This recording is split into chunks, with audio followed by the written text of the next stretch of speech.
my life, I'm officially done with the Throne of Glass series. Now this is going to be spoiler free, but before I get into it, I need you to know that this was only my third fantasy series. So the only other fantasy I read before this was ACOTAR and Fourth Wing and Iron Flame. But this is my first like true fantasy, not romantasy series. Now I promise honesty on my page, and as your book bestie, this series is no exception, so here's the deal. I know people love this series, and I love that for you. However, there is no way that I would ever be able to look my best friend in the eye and say, you have to read this series. And if someone saw that I had read this series and said, hey, do you recommend it? The answer would be no. Here's why. First reason, it took me 5 books to get into the series. Now this is the order that I read it in. So I did do Assassin's Blade first, and I did the tandem read between Empire of Storms and Tower of Dawn. Okay? I was not invested in this story until book 5, Queen of Shadows.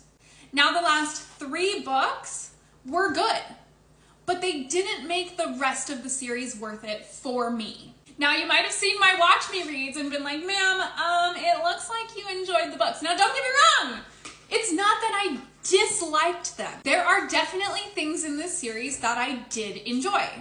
I really liked some of the characters. I really enjoyed one of the romances out of the 17 million in this series.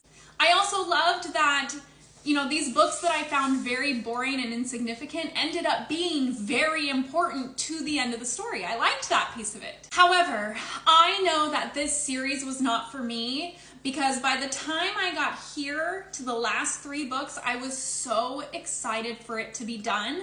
And when I did finish it, the relief that I felt was none less than indicative that this series was not for me. However, I do feel like I learned a lot about myself, and overall I am glad that I have it in my repertoire of books, because I'm not saying I don't like Sarah J. Maas. I loved the ACOTAR series, and I still plan to read Crescent City in the future, so I'm glad I have the knowledge of the series, and I feel like I learned a lot about myself. So one thing I learned is I might not be a YA fantasy gal.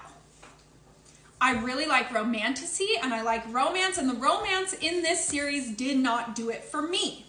Now, this is my only YA fantasy series I've ever read, so maybe I am, maybe I'm not. The second thing I learned about myself is that it's okay to take breaks. My toxic trait is thinking that I need to start and finish it all in one go.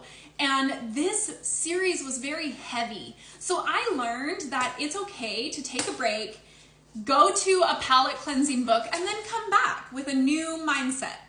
That is not something I did, and I still kind of wonder if maybe that could be why I didn't enjoy it as much as I expected to.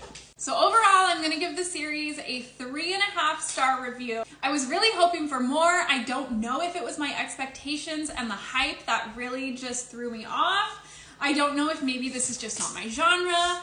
Overall, I don't know, but I'm really excited that it's done. I'm really excited to put it behind me. And if fantasy is your genre, I think that you could enjoy this. It just wasn't for me.